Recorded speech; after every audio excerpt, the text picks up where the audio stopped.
నమస్కారం ETV news కు స్వాగతం. ముందుగా ముఖ్యాంశాలు. విద్వేషం విధ్వంస ధోరణులు ప్రపంచానికి సవాలుగా మారాయన్న మోదీ. బుద్ధుడి శాంతి సందేశమే సమాధానం కాగలదని వ్యాఖ్య.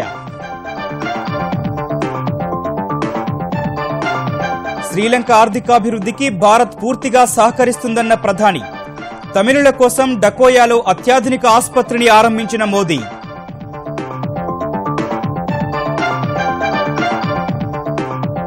ట్రిపుల్ తలాక్ విధానంపై సుప్రీంకోర్టు కీలక వ్యాఖ్యలు. అత్యంత హేయమైన అవాంఛనీయమైన ఆచారమని రెండో రోజు విచారణలో స్పష్టీకరణ.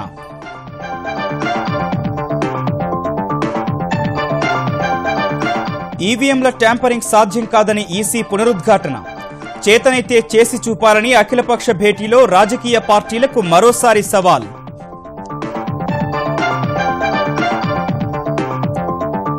మూడు నెలల్లో అమరావతికి హెచ్సీఎల్ ఐటీ కేంద్రం. ఢిల్లీలో కుదిరిన ఒప్పందం. 5,000 ఉద్యోగాలొస్తాయని మంత్రి లోకేష్ ప్రకటన.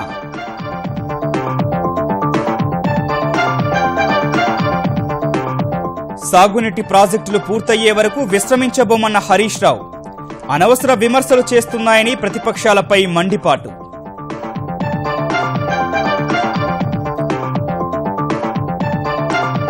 ఆంధ్రప్రదేశ్ ఎమ్మెల్సీ వాకాటి ఇంట్లో సీబీఐ సోదాలు. ఐఎఫ్సీఐకి 205 కోట్ల రుణం ఎగవేత కేసులో తనిఖీలు.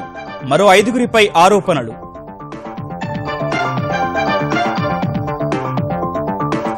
పారిశ్రామిక ప్రగతి గణనకు నూతన విధానం ప్రారంభం. మార్చిలో 2.7% వృద్ధి నమోదు. ఏప్రిల్లో తగ్గిన చిల్లర టోకు ధరల ద్రవ్యోల్బణాలు.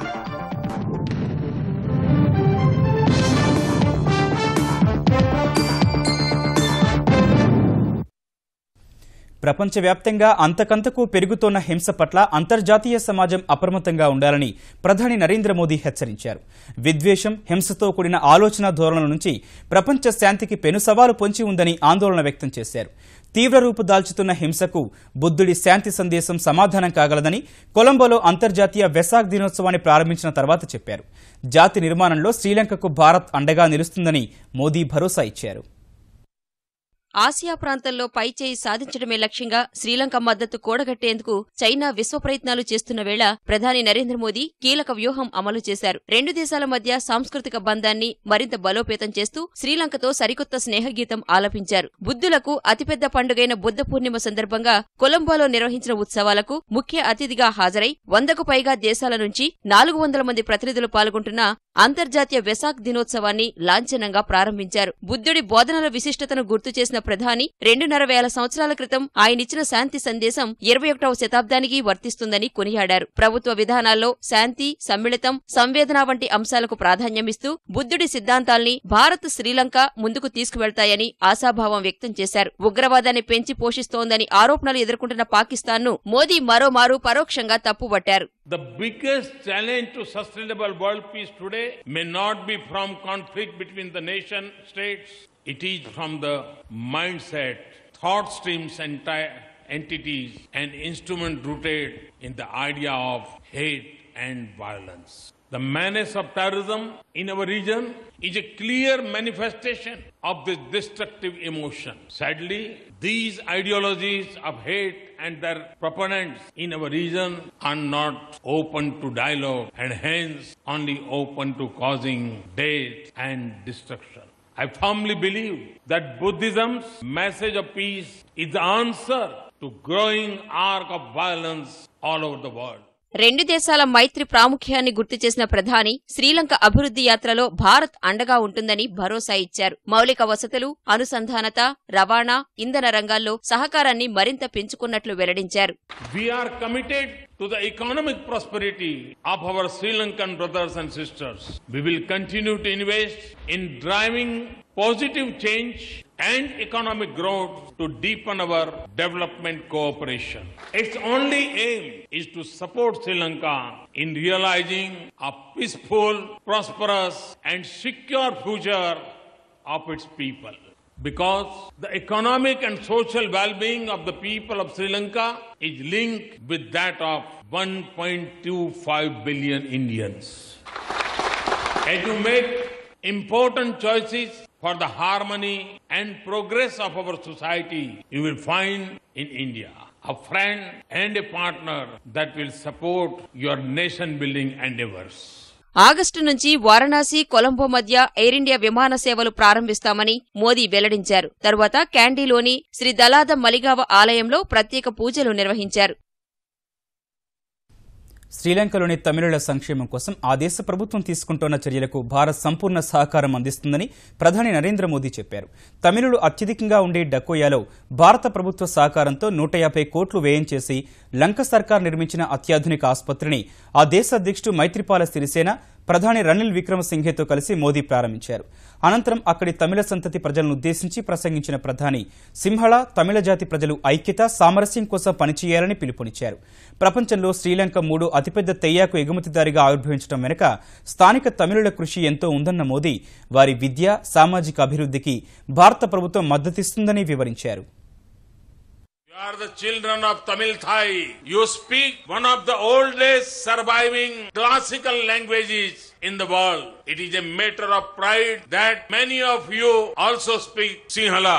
It defines a culture, forges relationships, joins communities and acts as a strong unifying force. There is no better sight than a multilingual society living in peace and harmony. Diversity calls for celebration and not confrontation. I am aware that the government of Sri Lanka is taking active steps to improve your living conditions, including a 5-year national plan of action. India will fully support their efforts in this direction. వివాహ బంధాన్ని విచ్ఛిన్నం చేసేందుకు ముస్లిం సమాజంలో అనుసరిస్తోన్న triple తలాక్ విధానం అత్యంత దారుణమైనదని, ఎట్టి పరిస్థితుల్లో అంగీకారయోగ్యం కాదని సుప్రీంకోర్టు వ్యాఖ్యానించింది. ట్రిపుల్ తలాక్ బహుభార్యత్వాన్ని సవాల్ చేస్తూ దాఖలైన వేర్వేరు పిటిషన్లపై రెండో రోజు విచారణ కొనసాగించిన జస్టిస్ జేఎస్ కెహర్ నేతృత్వంలోని సుప్రీంకోర్టు ధర్మాసనం ట్రిపుల్ తలాక్ విధానం చట్టబద్దమనే వాదనలు ఉన్నప్పటికీ అవాంఛనీయమైనదని అభివర్ణించింది. ఈ కేసులో వ్యక్తిగత హోదాలో సుప్రీంకోర్టుకు సహకరిస్తోన్న సీనియర్ న్యాయవాది, కాంగ్రెస్ నేత సల్మాన్ ఖుర్షీద్ పాక్, సౌదీ అరేబియా సహా పలు ముస్లిం దేశాల్లో ట్రిపుల్ తలాక్ పద్ధతిని అనుసరించడం లేదని ధర్మాసనానికి వివరించారు. ఓ బాధితురాలి తరపున వాదిస్తోన్న సీనియర్ న్యాయవాది రామ్ జెఠ్మలాని కేవలం భర్తకు మాత్రమే తలాక్ చెప్పే పద్ధతి రాజ్యాంగంలోని సమానత్వ హక్కుకు విరుద్ధమని వాదించారు. కేవలం భర్త ఇష్టాయిష్టాలపై భార్యను మాజీ భార్యగా మార్చడాన్ని ఏ చట్టం కూడా అనుమతించదని జెఠ్మలాని వాదించారు. ఈ సమయంలోనే ధర్మాసనం ట్రిపుల్ తలాక్ విధానాన్ని ఆమోదయోగ్యం కాదంటూ కీలక వ్యాఖ్యలు చేసింది.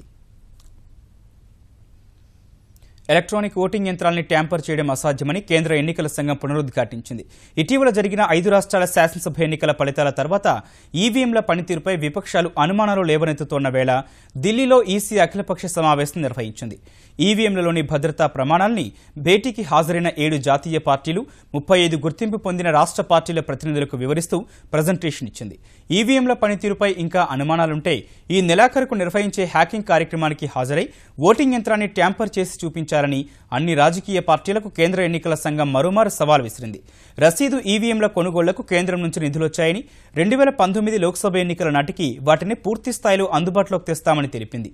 ఎన్నికల అవినీతిని బెయిల్కు వీలులేని నేరంగా పరిగణించడం, ఓటర్లను ప్రలోభపెట్టిన అభ్యర్థుల్ని అనర్హుల్ని చేయటం సహా రసీదు ఈవీఎంల ఓట్ల లెక్కింపు నిబంధనలపై అన్ని రాజకీయ పక్షాల ప్రతినిధులతో కేంద్ర ఎన్నికల సంఘం చర్చించినట్లు తెలిసింది. Detailed presentation of the Commission on Electronic Voting Machine and VVPAT was made, explaining therein secure design features, development process, stakeholders' participation at various levels, and administrative processes making the EVM non-tamperable. Political parties were also informed that the Commission will hold a challenge and offer opportunity to political parties to demonstrate that EVMs used in the recently concluded assembly elections were tampered, or that EVMs can be tampered even under the laid down technical and administrative safeguards. Andhra Pradesh రాజధాని అమరావతిలో మరో technology దిగ్గజ సంస్థ ఏర్పాటుకు రంగం సిద్ధమైంది. 500 కోట్ల పెట్టుబడితో హెచ్సీఎల్ సంస్థ ఏర్పాటుకు ఆంధ్రప్రదేశ్ ప్రభుత్వం ఒప్పందం కుదుర్చుకుంది. సంస్థ ఏర్పాటుకు 45 రోజుల్లోనే అన్ని అనుమతులతో పాటు భూమిని కూడా కేటాయించినట్లు ఢిల్లీలో హెచ్సీఎల్ చైర్మన్ శివనాడార్తో సమావేశం తర్వాత ఆంధ్రప్రదేశ్ ఐటీ మంత్రి నారా లోకేష్ చెప్పారు. 125 రోజుల్లోనే మొదటి భవన నిర్మాణం పూర్తి చేస్తామని హెచ్సీఎల్ చైర్మన్ చెప్పారని వివరించిన లోకేష్ జూన్ 2018కి మొదటి ప్రాజెక్టు పూర్తవుతుందని పేర్కొన్నారు. మేధో సంపత్తి, పరిశోధన, అభివృద్ధికి సంబంధించిన పనిని అమరావతి శాఖలో నిర్వహిస్తామని చెప్పిన హెచ్సీఎల్ ప్రతినిధులు 5,000 మంది ఆంధ్రప్రదేశ్ యువతకు ఉద్యోగాలు కల్పిస్తున్నట్లు వెల్లడించారు. ఇది కూడా చాలా ఇంటెలెక్చువల్ ప్రాపర్టీ మీద వర్క్ చేసే ప్రాజెక్ట్. ఇప్పుడు మీరు చూస్తే HCL ప్రపంచంలో ఉన్న ఇంటెలెక్చువల్ ప్రాపర్టీ అన్ని కొంటున్నారు, లేటెస్ట్ టెక్నాలజీస్ అని ఎక్వైర్ చేస్తున్నారు. మన ఆంధ్ర రాష్ట్రాన్ని తీసుకొచ్చి దానిపైన మరింత రీసెర్చ్ చేసి ప్రజలకు కానివ్వండి, అదేవిధంగా కంపెనీలకు ఎలా వాడాలి అన్న ఆలోచనతో వాళ్ళ సెంటర్ పెడతాం జరిగింది. ఆంధ్ర రాష్ట్ర ఐటీ పునర్నిర్మాణం కోసం గట్టి ఫౌండేషన్ ఇది. ఎంత ఇబ్బందులున్నా సెక్టర్ లో ఈరోజు వాళ్ళు పెట్టుబడి పెడతాం జరిగింది. ఎందుకు మీరు పెడుతున్నారని అడిగినప్పుడు వాళ్ళు ఒకటే అన్నారు, ఒకటి తెలివైన వాళ్ళు ఉన్నారు ఆంధ్ర రాష్ట్రంలో, రెండోది మీ ముఖ్యమంత్రి గారు ప్రోత్సాహం ఇంకా నేను చెప్పాల్సిన అవసరంలా. పాలమూరును ఆకుపచ్చగా మార్చే వరకు విశ్రమించబోనని తెలంగాణ నీటిపారుదల శాఖ మంత్రి హరీష్ రావు స్పష్టం చేశారు. అవిభాజ్య మహబూబ్ నగర్ జిల్లాపై ప్రత్యేక శ్రద్ధ పెట్టాలన్న ముఖ్యమంత్రి ఆదేశాల మేరకు పెండింగ్ ప్రాజెక్టులను వేగంగా పూర్తి చేసేందుకు చర్యలు తీసుకుంటున్నట్లు ఆయన వివరించారు. చిన్న చిన్న అడ్డంకులను అధిగమించి మరో 7.5 నుంచి 8 లక్షల ఎకరాలకు ఖచ్చితంగా నీరు అందిస్తామని స్పష్టం చేశారు. ఉమ్మడి పాలమూరు జిల్లాలో 3 రోజుల పాటు పర్యటించి 4 ఎత్తిపోతల పథకాలను పరిశీలించిన హరీష్ రావు పలుచోట్ల అధికారులతో సమీక్షలు నిర్వహించారు. ఇవాళ భీమా, నెట్టెంపాడు, కోయిల్ సాగర్ జలాశయాల పరిధిలోని పనులను పరిశీలించి దేవరకద్రలో వివరాలు వెల్లడించిన ఆయన అధికారులు, గుత్తేదారులు ప్రభుత్వ లక్ష్యాలు గుర్తుంచుకోవాలని సూచించారు. ఇదే సమయంలో ప్రాజెక్టులకు సంబంధించి ప్రతిపక్షాలు చేస్తున్న విమర్శలను హరీష్ కొట్టిపారేశారు. మహబూబ్ నగర్ జిల్లాను ఒక సమగ్రమైన ప్రణాళికతో పూర్తి స్థాయిలో ఈ జిల్లాలోని అన్ని నియోజకవర్గ రైతాంగానికి నీళ్లు ఇవ్వడం కోసం ఈ ప్రభుత్వం చిత్తశుద్ధితో కృషి చేస్తూ ఉంది. ఇన్నేళ్లలో 70 సంవత్సరాల స్వాతంత్రం వచ్చిన క్రమంలో ఈ జిల్లాలో మీరు చేసిన ప్రాజెక్ట్ ఏదన్నా పూర్తిగా చేసిందంటే ఒక్క జూరాల, అది తప్ప ఏం చేసిండ్రు? ఇవాళ టీఆర్ఎస్ మీరు ఇచ్చింది 1,00,000 ఎకరాలు, కానీ టీఆర్ఎస్ 2.5 సంవత్సరాల్లోనే 4 లక్షల ఎకరాలకు నీళ్లు ఇచ్చాం. మరో 4 లక్షల ఎకరాలకు టార్గెట్ పెట్టుకొని ముందుకు పోతా ఉన్నాం. ఖమ్మం మార్కెట్ యార్డుపై దాడి కేసులో రైతులకు సంకెళ్లు వేయడంపై కాంగ్రెస్ శ్రేణులు తెలంగాణ వ్యాప్తంగా నిరసన ప్రదర్శనలు నిర్వహించాయి. కరీంనగర్ జిల్లా హుజూరాబాద్, జమ్మికుంట, వీణవంకలో ఆ పార్టీ శ్రేణులు ధర్నా చేశాయి. రైతులపై కేసులు ఎత్తేయాలంటూ ఖమ్మంలో ప్రదర్శన చేపట్టారు. నాగర్ కర్నూల్లో రాస్తారోకో చేశారు. హన్మకొండలోనూ ధర్నాకు దిగిన వారిని పోలీసులు అరెస్టు చేశారు. రంగారెడ్డి జిల్లా చేవెళ్లలో మాజీ మంత్రి సబితా ఇంద్రారెడ్డి ఆధ్వర్యంలో నిరసన చేపట్టారు. ఆదిలాబాద్, పెద్దపల్లి రాజీవ్ రహదారిపై రాస్తారోకోలు చేశారు. మరోవైపు రైతులకు బేడీలు వేసిన వ్యవహారంపై హైకోర్టు న్యాయవాది రజనీకాంత్ రెడ్డి దాఖలు చేసిన పిటిషన్పై స్పందించిన మానవ హక్కుల సంఘం జూన్ 5 నాటికి నివేదిక ఇవ్వాలని ఖమ్మం ఎస్పీని ఆదేశించింది. మరోవైపు ఈ వ్యవహారంపై పీసీసీ అధ్యక్షుడు ఉత్తమ్ కుమార్ రెడ్డి నేతృత్వంలో కాంగ్రెస్ నేతలు గవర్నర్కు ఫిర్యాదు చేశారు. ఈ దేశ చరిత్రలో ఎవరన్నా రైతుల జోలికి వస్తే పతనం ఖాయం. ఉమ్మడి ఆంధ్రప్రదేశ్ లో రైతుల మీద కాల్పులు కాల్చిన వాళ్ళు తర్వాత చాలా కాలం అధికారం నుంచి దూరం అయిపోయారు. తెలంగాణలో ఈ రోజు ఈ ప్రభుత్వం, ఈ ముఖ్యమంత్రి రైతుల మీద దౌర్జన్యం చేస్తున్న విషయం వీళ్ల పతనానికి నాంది. గవర్నర్ గారు ఈ సంఘటనపై దిగ్భ్రాంతి వ్యక్తం చేశారు. ఆ పోలీస్ అధికారుల మీద చర్యలే కాకుండా ఎవరు బాధ్యత అయితే వాళ్ల మీద చర్యలు తీసుకుంటామని చెప్పి హామీ ఇవ్వడం జరిగింది. నెల్లూరు జిల్లా స్థానిక సంస్థల ఎమ్మెల్సీ వాకాటి నారాయణ రెడ్డి ఇంట్లో సీబీఐ సోదాలు చేపట్టింది.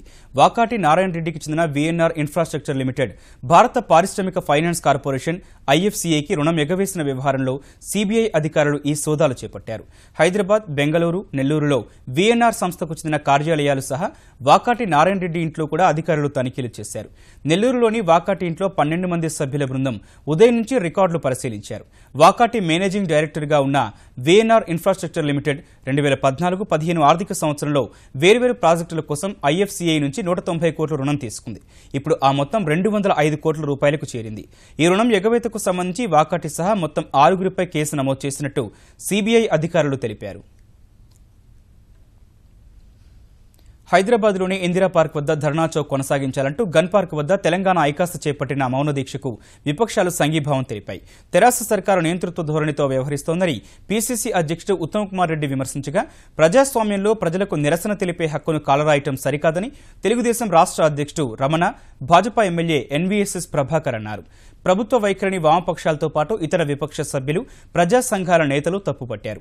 రాజ్యాంగం ద్వారా కల్పించిన హక్కుకు భంగం కలిగిస్తే ప్రజాస్వామ్యం మనుగడ కోల్పోతుందన్న ఐకాస అధ్యక్షుడు కోదండరాం, ధర్నా చౌక్ను మూసివేస్తే నగరమంతా ధర్నాలు విస్తరిస్తాయని స్పష్టం చేశారు. నిరసనలనేవి ఆగవు.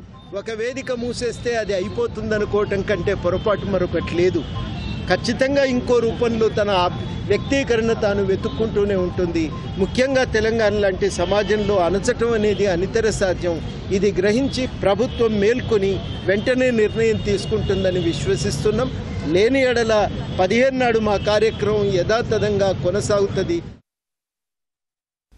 హైదరాబాద్ జూబ్లీహిల్స్ లో జరిగిన ఘోర రోడ్డు ప్రమాదంలో ఆంధ్రప్రదేశ్ మంత్రి నారాయణ కుమారుడు నిషిత్ ఆయన మిత్రులు దుర్మరణం పాలైన ఘటన మరవకముందే అతి వేగానికి మరో 3 యువకులు బలయ్యారు. తుక్కుగూడ సమీపంలో ఔటర్ రింగ్ రోడ్డుపై జరిగిన ప్రమాదంలో ఐఐటి పూర్తి చేసిన ఒరాకిల్, అమెజాన్, జమంత్ సంస్థల్లో పనిచేస్తున్న సూర్యతేజ, రోహిత్, రవితేజలు దుర్మరణం పాలయ్యారు. మరో యువకుడు కిరణ్ కుమార్ తీవ్ర గాయాలతో ఆసుపత్రిలో చికిత్స పొందుతున్నాడు. గచ్చిబౌలి ప్రాంతంలో ఉంటున్న 3 యువకులు ఖమ్మం జిల్లాలో జరిగే తమ మిత్రుడి వివాహం కోసం ఈ ఉదయం బయలుదేరారు. వారు వెళ్తున్న కారు తుక్కుగూడ సమీపంలో ముందు వెళ్తున్న డీసీఎం వ్యాను ఢీకొని పక్కనే ఉన్న రైలింగ్ కు ఢీకొట్టి 3 సార్లు పల్టీలు కొట్టింది. ఈ ఘటనలో విజయవాడకు చెందిన సూర్యతేజ, విశాఖకు చెందిన రవితేజ అక్కడికక్కడే చనిపోగా నల్గొండవాసి రోహిత్ ఆసుపత్రిలో చికిత్స చేస్తుండగా ప్రాణాలు కోల్పోయాడు. కిరణ్ కుమార్ కు కేర్ ఆసుపత్రిలో చికిత్స చేస్తున్నారు. ఎంతో భవిష్యత్తు ఉన్న కుమారులు అర్ధాంతరంగా చనిపోవడంతో వారి తల్లిదండ్రులు కన్నీరు మున్నీరై విలపిస్తున్నారు. ఆంధ్రప్రదేశ్ పోలీస్ శాఖలో కానిస్టేబుల్, వార్డర్ల నియామకం కోసం గతేడాది జూలైలో నిర్వహించిన తుది పరీక్షా ఫలితాలు వెలువడ్డాయి. 2 రోజుల క్రితం ప్రభుత్వం పెంచిన 800 పోస్టులను కలిపి మొత్తం 5128 ఉద్యోగాలకు ఎంపికైన అభ్యర్థులను ప్రకటించారు. ఇందులో 1365 మంది మహిళా అభ్యర్థులు ఉన్నారు. ప్రస్తుతం భర్తీ చేసే ఖాళీల్లో ఎస్సీటీ పోలీస్ కానిస్టేబుల్ సివిల్ పోస్టులు 3692, ఎస్సీటీ పోలీస్ కానిస్టేబుల్ పోస్టులు 1267, ఆర్మూర్ రిజర్వులో 1171 ఉద్యోగాలు, 265 వార్డర్ల ఖాళీలకు అభ్యర్థులను ఎంపిక చేశారు. ఈ అభ్యర్థుల వివరాలు www.recruitment.appolice.gov.in వెబ్సైట్లో పొందుపరిచారు. నేషనల్ హెరాల్డ్ కేసులో నిందితులైన కాంగ్రెస్ అధినేత్రి సోనియా గాంధీ, ఉపాధ్యక్షుడు రాహుల్ గాంధీకి ఢిల్లీ హైకోర్టులో ఎదురుదెబ్బ తగిలింది. ఆ ఇద్దరు నేతలు డైరెక్టర్లుగా ఉన్న యంగ్ ఇండియన్ ప్రైవేట్ లిమిటెడ్ సంస్థ ఆర్థిక కార్యకలాపాలపై ఆదాయ పన్ను శాఖ దర్యాప్తునకు కోర్టు అనుమతించింది. భారతీయ జనతా పార్టీ నేత సుబ్రహ్మణ్య స్వామి అభ్యర్థనపై 2011-12 ఆర్థిక సంవత్సరం లావాదేవీలపై ఐటీ దర్యాప్తునకు ఢిల్లీలోని పటియాలా హౌస్ కోర్టు గతంలో అంగీకరించగా ఆ నిర్ణయాన్ని సవాల్ చేస్తూ యంగ్ ఇండియన్ సంస్థ ఢిల్లీ హైకోర్టును ఆశ్రయించింది. అయితే దర్యాప్తు నిలిపివేయాలన్న ఆ సంస్థ అభ్యర్థనను హైకోర్టు తోసిపుచ్చింది. 1937లో జవహర్లాల్ నెహ్రూ అసోసియేట్ జర్నల్స్ లిమిటెడ్ను స్థాపించి నేషనల్ హెరాల్డ్ పేరిట వార్తాపత్రికలు ప్రచురించారు. 2008 నాటికి ఆర్థిక కష్టాల్లో చిక్కుకున్న ఏజేఎల్కు చెందిన 90 కోట్ల రూపాయల ఆస్తుల్ని సోనియా, రాహుల్ యంగ్ ఇండియన్ సంస్థ ద్వారా 50 లక్షల రూపాయలు మాత్రమే చెల్లించి దక్కించుకున్నారన్నది ప్రధాన ఆరోపణ. అన్ని అంశాలను సమూలంగా పరిశీలించిన తర్వాతే కోర్టు ధిక్కరణ కేసులో కోల్కతా హైకోర్టు న్యాయమూర్తి జస్టిస్ కర్ణన్కు 6 నెలల కారాగార శిక్ష విధించాలని నిర్ణయం తీసుకున్నట్లు సుప్రీంకోర్టు ప్రధాన న్యాయమూర్తి జస్టిస్ జేఎస్ ఖేహార్ స్పష్టం చేశారు. ట్రిపుల్ తలాక్పై విచారణ కోసం ప్రధాన న్యాయమూర్తి జస్టిస్ జేఎస్ ఖేహార్ నేతృత్వంలోని ధర్మాసనం భేటీ కాగా కర్ణన్కు శిక్ష విధిస్తూ ఇచ్చిన తీర్పును వెనక్కి తీసుకోవాలంటూ ఆయన తరపు న్యాయవాది కోరారు. ఈ సందర్భంగా కర్ణన్ తరపు న్యాయవాదిపై ప్రధాన న్యాయమూర్తి జస్టిస్ జేఎస్ ఖేహార్ ఒకంత అసహనం వ్యక్తం చేశారు. వేరే అంశంపై విచారణ కోసం తాము సమావేశమైనప్పుడు పదే తమ వద్దకు ఎందుకు వస్తున్నారని ప్రశ్నించారు. ఇలాంటి ఎత్తులు తమ వద్ద సాగవన్న జస్టిస్ ఖేహార్ సంబంధిత రిజిస్ట్రీకి పిటిషన్ను అందించాలని సూచించారు. ముంబై దాడుల సూత్రధారి హఫీజ్ సయీద్ సహా పాకిస్తాన్ కేంద్రంగా పనిచేస్తున్న మరికొందరు ఉగ్రవాదులకు చెందిన సంస్థలకు నిధుల ప్రవాహాన్ని అడ్డుకునే లక్ష్యంతో అమెరికా ఆంక్షలు విధించింది. తీవ్రవాదం వైపు యువతను ఆకర్షించడం సహా ఆత్మాహుతి వంటి హింసాయుత దాడులకు పాల్పడడంలో తాలిబన్లు, అల్-ఖైదా, ఐఎస్, లష్కరే తోయిబా ఉగ్రమూకలకు సహకరిస్తున్న 3 వ్యక్తులు ఒక సంస్థపై కొత్త ఆంక్షలు విధించినట్లు అగ్రరాజ్యం ప్రకటించింది. ఆయా వ్యక్తులు, సంస్థలు సైద్ధాంతిక భేదాభిప్రాయాల్ని పక్కనబెట్టి ఉగ్రవాద సంస్థలతో కలిసి పనిచేస్తున్నాయని వివరించింది. స్వచ్ఛంద సంస్థల ముసుగులో ఉన్న అలాంటి సంస్థల నుంచి అమెరికా, పాకిస్తాన్ భద్రతకు ముప్పు పొంచి ఉందని హెచ్చరించింది. పాక్ కేంద్రంగా పనిచేసే ఉగ్రవాదులు సహా వారికి అండగా ఉగ్రవాద కార్యకలాపాలు సాగిస్తున్న సంస్థలపై భవిష్యత్తులో మరిన్ని కఠిన చర్యలు చేపడతామని అమెరికా స్పష్టం చేసింది. ఢిల్లీ ముఖ్యమంత్రి అరవింద్ కేజ్రీవాల్పై అవినీతి ఆరోపణలు చేయడం సహా 5 ఆమ్ ఆద్మీ ముఖ్య నేతల విదేశీ పర్యటన వివరాలు బయటపెట్టాలని డిమాండ్ చేస్తూ గాంధీ విగ్రహం వద్ద నిరాహార దీక్ష చేస్తున్న మాజీ మంత్రి కపిల్ మిశ్రా ఆరోగ్యం క్రమంగా క్షీణిస్తోంది. ఆయన నిరాహార దీక్ష 3వ రోజుకు చేరుకోగా బీపీ, షుగర్ స్థాయి పడిపోతున్నట్లు మిశ్రాకు వైద్య పరీక్షలు నిర్వహించిన వైద్యులు తెలిపారు. తక్షణం వైద్యం కోసం ఆసుపత్రిలో చేరాలని సూచించారు. అయినప్పటికీ మిశ్రా తన దీక్షను కొనసాగిస్తున్నారు. తన డిమాండ్పై ఆమ్ ఆద్మీ స్పందించకపోవడంపై ఆవేదన వ్యక్తం చేసిన మిశ్రా ఒక దశలో తీవ్ర ఉద్వేగానికి లోనై వెక్కి ఏడ్చారు.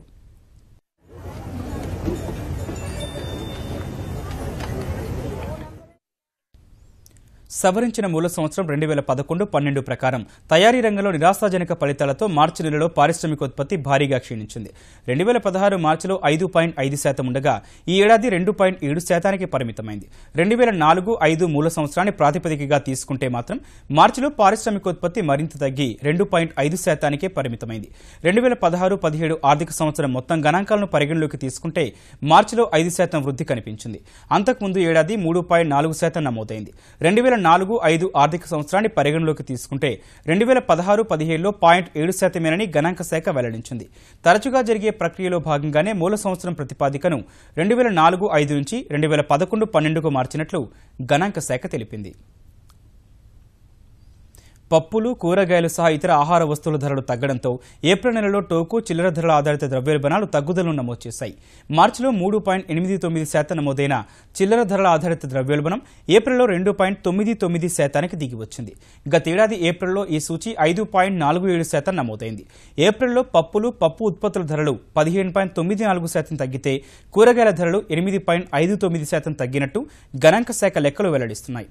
ఇదే నెలలో పండ్ల ధరలు 3.78% పెరిగినట్టు చెప్పిన గణాంక శాఖ తృణధాన్యాలు 5.06, మాంసం, చేపల ధరలు 1.90 పెరిగాయని గణాంక శాఖ వెల్లడించింది. ఇదే సమయంలో టోకు ధరల ఆధారిత ద్రవ్యోల్బణం ఏప్రిల్ నెలలో 3.8%కి తగ్గినట్టు వివరించింది. మార్చిలో టోకు ధరల ఆధారిత ద్రవ్యోల్బణ సూచిని 5.29%కి సవరించినట్టు పేర్కొంది. ప్రధానంగా ఏప్రిల్లో ద్రవ్యోల్బణం తగ్గుదలకు టోకు మార్కెట్లో పప్పులు 13.64, కూరగాయలు 7.78, బంగాళాదుంపలు 40.97, ఉల్లి 12.47% తగ్గడమే కారణమని గణాంక శాఖ లెక్కలు చెబుతున్నాయి. ముఖ్యాంశాలు మరోసారి చూద్దాం. విద్వేషం, విధ్వంస ధోరణులు ప్రపంచానికి సవాలుగా మారాయన్న మోదీ. బుద్ధుడి శాంతి సందేశమే సమాధానం కాగలదని వ్యాఖ్య.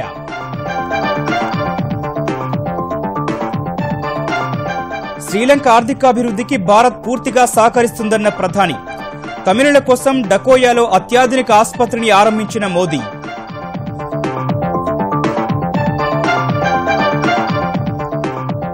ట్రిపుల్ తలాక్ విధానంపై సుప్రీంకోర్టు కీలక వ్యాఖ్యలు. అత్యంత హేయమైన, అవాంఛనీయమైన ఆచారమని రెండో రోజు విచారణలో స్పష్టీకరణ.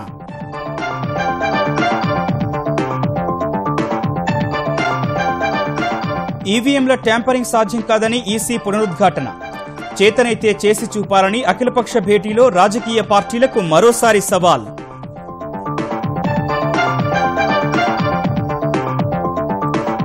3 నెలల్లో అమరావతికి హెచ్సీఎల్ ఐటీ కేంద్రం. ఢిల్లీలో కుదిరిన ఒప్పందం. 5,000 ఉద్యోగాలొస్తాయని మంత్రి లోకేష్ ప్రకటన.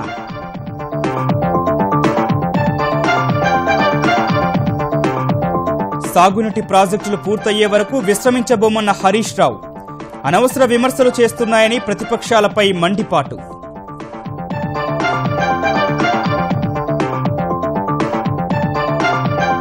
ఆంధ్రప్రదేశ్ ఎమ్మెల్సీ వాకాటి ఇంట్లో సీబీఐ సోదాలు. ఐఎఫ్సీఐకి 205 కోట్ల రుణం ఎగవేత కేసులో తనిఖీలు. మరో 5గురిపై ఆరోపణలు. పారిశ్రామిక ప్రగతి గణనకు నూతన విధానం ప్రారంభం. మార్చిలో 2.7% వృద్ధి నమోదు. ఏప్రిల్లో తగ్గిన చిల్లర, టోకు ధరల ద్రవ్యోల్బణాలు.